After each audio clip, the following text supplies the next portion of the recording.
গতানুগতিক বাজারে যে ধরনের চা পাওয়া যায়, হ্যাঁ, এই ধরনের কোনো ব্র্যান্ডের চা পাইতে নাই কেন? ফ্লাইট ছিল ফার্স্টে 10:55 রাইট সকালে। আচ্ছা, সেই ফ্লাইট ডিলে করলো 12:30টায়। ফাইনালি প্লেন ফ্লাই করলো 1:30টায়। তো আমাদেরকে নামাই দিল 2টায়। তো পাইলট সাহেব মনে হয় আগে হয় হানিফ এনা পরিবহন, হয় হানিফ অথবা এনা পরিবহন চালিত। যাক ভালো, আধা ঘন্টার মধ্যে আলহামদুলিল্লাহ সিলেটে আমরা সেফলি ল্যান্ড করছি। এখন ইনশাল্লাহ সিলেট এক্সপ্লোর করতে বের হয়ে যাব। বাস সিলট না সিলটি, মানে সিলটি না সিলেটি? এটার উচ্চারণ হচ্ছে সিলট। সিলট, আচ্ছা, বইয়ের ভাষা সিলেটি। সিলেট বইয়ের ভাষা সিলেট। তো এখানে আমরা কি সিলেটি বলবো না সিলটি বলবো? আপনারা এখন যেটা চলতেছে সিলেটিই বলে। সিলেটেই বলি। আর সিলেটের প্রাচীন নাম কি ছিল? শ্রীহট্ট। শ্রীহট্ট, আচ্ছা বস। ওই নামটা কোথেকে আসছে বলতে পারেন? ওইটা সম্ভবত আসাম থেকে। আসাম থেকে কনভার্ট হয়ে এই অঞ্চলটা তো আসামের মধ্যেই ছিল। আসামের মধ্যে ছিল, সেইখান থেকে এই যে শ্রীহট্ট, সিলহট, এটা আস্তে আস্তে সিলেটি হয়ে গেছে। আপনি যদি আসামে যান, আসামে যদি আপনি ওদের ন্যাশনাল নিউজ দেখেন, জি, ওই নিউজে আমরা সিলেটি যারা 80-90% ল্যাঙ্গুয়েজ আমরা বুঝি, মানে আমাদের ল্যাঙ্গুয়েজটাই তাদের ল্যাঙ্গুয়েজ।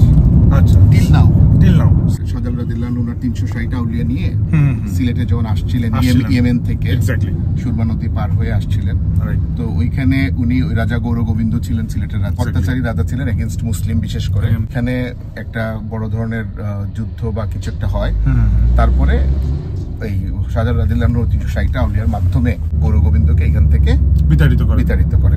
এইটাই ইতিহাসের কাহিনী ছিল। আমরা জৈন্তাপুর যাচ্ছি, জাফলং এর পাহাড়ের কাছাকাছি। এটা মূলত জাফলং পাহাড় বললেও আসলে এটা আমরা সিলেটে বলি খাসিয়া পাহাড়, কারণ এই জৈন্তা এটা একটা রাজ্য ছিল। এই জৈন্তা রাজ্যটা ছিল খাসিয়া জনবসতি ছিল, উনাদের রাজার এই রাজ্য ছিল জৈন্তা রাজা। এখনো তো খাসিয়া পল্লীটা আছে, খাসিয়া পল্লী আছে আমাদের এখানে কিছু, বেশিরভাগ পাহাড়ের ওইদিকে, মানে ইন্ডিয়াতে মেঘালয় পাহাড়ের বাংলাদেশ যে সীমানা, ওইখানে একটা বড় অংশ আছে খাসিয়া পল্লী, এবং এখনো তারা অবস্থান করে। পাহাড়গুলো ইন্ডিয়ার কেমন? এটা কি জৈন্তাপুর পাহাড় নাকি? না, জৈন্তাপুর পাহাড় না। তো জৈন্তাপুর পাহাড় কোন দিকে? জৈন্তাপুর পাহাড় আমরা ওদিকে ফেলে আসছি। নোম্যান্স ল্যান্ড কোন জায়গায়? নোম্যান্স ল্যান্ড আরো সামনে। গুলি টুলি করবো নি গেলে? আচ্ছা, তাহলে ঠিক আছে। আচ্ছা চলো। এটা কি গরু বাংলাদেশি না ইন্ডিয়া থেকে আসছে? তো পাসপোর্ট ভিসা লাগে না এগুলো। এই জায়গার নাম কি? এই জায়গার নাম তো, তুমি সিলেটের বাড়ি তোমার না অন্য কোন জায়গায়? সিলেটের বাড়ি। কুয়াশা অনেক, সূর্য একটু পরে ডুবে যাবে, 5:45 মতো বাজে। কিন্তু পাহাড়ি এরিয়ায় যেহেতু অন্ধকার নামে একটু তাড়াতাড়ি, দিনের আলোটা এখানে অনেক কমে আসছে। সীমান্ত কোন জায়গায়? ও এটাই সীমান্ত, মানে আপনি এখানে ইন্ডিয়া না বাংলাদেশে? ও আপনার ইন্ডিয়াতে। তো আমি একটু আসি পাসপোর্ট ভিসা ছাড়া। হ্যাঁ, ও তার মানে আমি এখন ইন্ডিয়াতে, আপনি এখন বাংলাদেশে? ও আপনিও ইন্ডিয়াতে আছেন, ওকে। ও এরা ইন্ডিয়ার? ও ওই দেশটা ইন্ডিয়ার? ও ওটাও ইন্ডিয়ার? তা খেললে কি গুলি মারবে? ও তাহলে তো খেলা যায়, ঠিক আছে। তাহলে একটু খেলা দিয়ে আসি। সামনে যে ঘরগুলো দেখছেন, যে ঘর বাড়িগুলো, এগুলা ভারতের গ্রাম, সীমান্তবর্তী। এবং এই যে বাচ্চারা খেলছে, ইনফ্যাক্ট আমি যেখানে এখন দাঁড়ায় ভিডিও করছি সেটাও কিন্তু ভারতের মাটিতে। তো এখানেই অ্যাকচুয়ালি ওই যে গাছ, বড় গাছটা বরাবর, এখানেই বাংলাদেশের সীমান্তটা শেষ, এখান থেকে ভারতের সীমান্ত শুরু। সন্ধ্যার পরে আর অ্যালাউ করবে না জায়গাটাতে, এখানে খেলাধুলা হচ্ছে। তো আমরা এখন এখান থেকে বেরোয় যাব। বেরোয় সামনে একটা রিসোর্ট আছে, ওই রিসোর্টে আমরা গিয়ে একটু খাওয়া দাওয়া করবো। বাচ্চারা খেলছে, দেখতে ভালো লাগছে। এটা কি আসন? ও আচ্ছা, অনেক বেশি।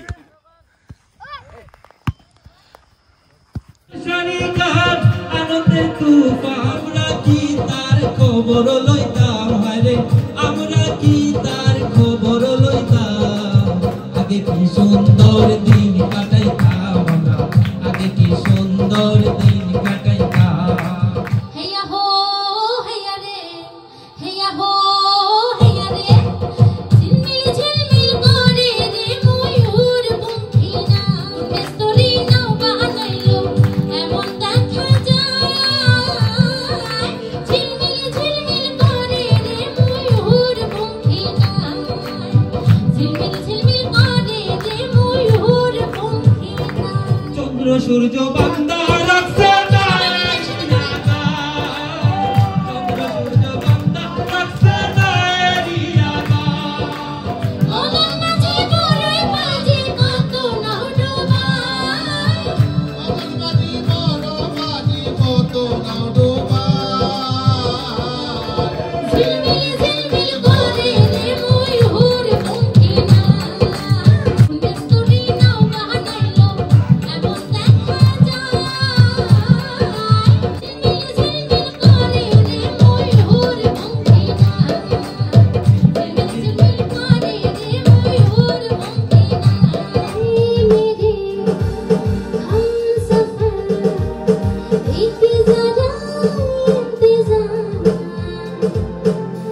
सुन सदाई दे रही है मंजिल प्यार की है मेरे हम सफर एक जरा इंतजार सुन सदाई दे रही है मंजिल प्यार की এটা কি এটা মুরগি আলহামদুলিল্লাহ আর হাঁস কই আলহামদুলিল্লাহ এটা কি বিলের হাঁস আর সাথে কি আছে সবজি ও পাতি হাঁস রাজহাঁস তো না সবজি এই ঘন ডাল আচ্ছা গরম গরম দিয়েন কিন্তু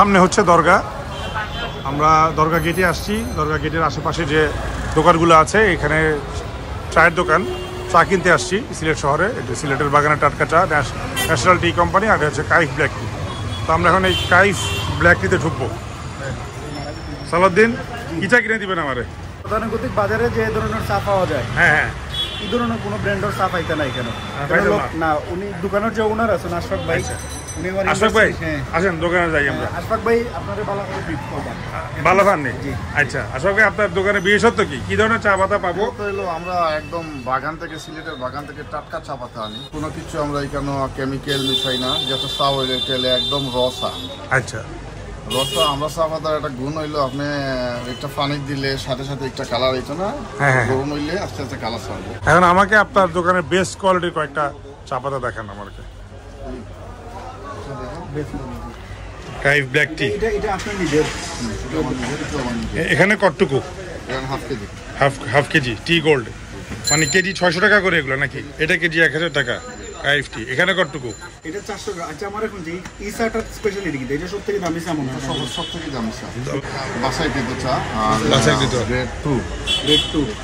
গ্রেড 2 তো গ্রেড 1 কোনটা গ্রেড 1 বিদেশে চলছে নিজের দোকানের ব্র্যান্ড ও এটা না নিজের দোকানের ব্র্যান্ড আচ্ছা আচ্ছা সিলেটের একদম লোকাল এটা হচ্ছে গ্রিন টি এটা হলো গ্রিন টি ও এটা গ্রিন টি এটা তিনবার খেতে পারবেন আপনি একবার পরে পানি ফালানোর দরকার নাই আবার পানি দিলে এটা আবার ও মোট এরকম তিনবার খাওয়া যাবে নরমাল চায়ের মতো না ভাই এটা দেখেন মানে শিকড় বিকড়ের মতো পাতি থাকে আর এটা কিন্তু যে একটু বড় আর কি আচ্ছা আমি এটা দুইটা নিব আর এটা কি সিলোটি হচ্ছে আপনার লোকাল একটা কোম্পানি আমতলি বাগানে এটা আমতলি বাগান এটার আবার আমার এটা ম্যানেজার হিসেবে আমার বন্ধু আর কি আচ্ছা ওই আমতলি চা বাগান আছে সিলোটি চা সিলোটি আচ্ছা আচ্ছা এটা হচ্ছে আপনার শ্রীমঙ্গল আপনার হবিগঞ্জ রোডে এই চা বাগানটা পড়ে আর কি ওকে ওই এটা নিজেদের বাগানে এদের নিজেদের ব্র্যান্ড আর কি ওই বাগানে আমতলি চা বাগানের নিজস্ব ব্র্যান্ড এটা আচ্ছা আচারও আছে এখানে বিভিন্ন রকম আচার এই যে সাত করা টেস্টও করা এই তোমরা কিছু হলে লন্ডনে দৌড় দাও কিলে লন্ডনে কি আছে লন্ডনে তো টাকা বেশি ফাউন্ড বেশি ফাউন্ডের ভালো চাকরি করলে আপনি বেতন পাইবেন 50,000 হ্যাঁ হ্যাঁ আপনি বিদেশ যদি যাই না আপনি মাসে খরচ করি আপনি 1700-1800 পাউন্ড পাইবেন ও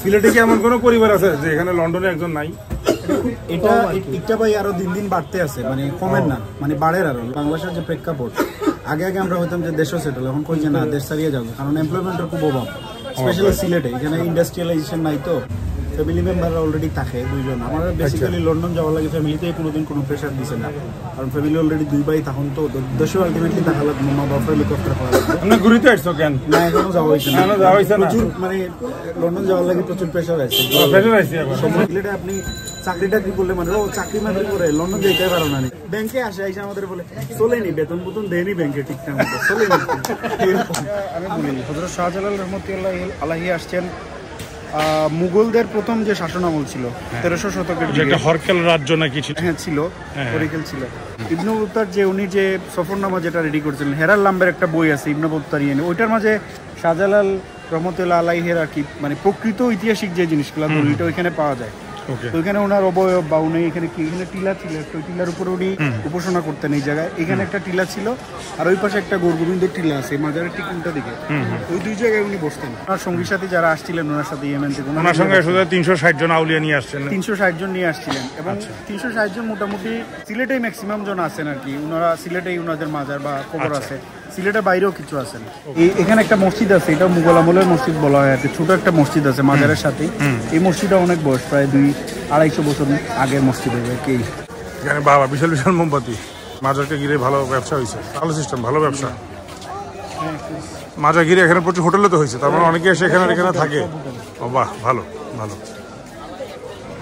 আমাদের প্লেন রেডি, সিলেট ট্যুরটা এখানেই শেষ হচ্ছে। এখানটা শীত বেশি মনে হয় না? শীত আছে না? চলেন যাই।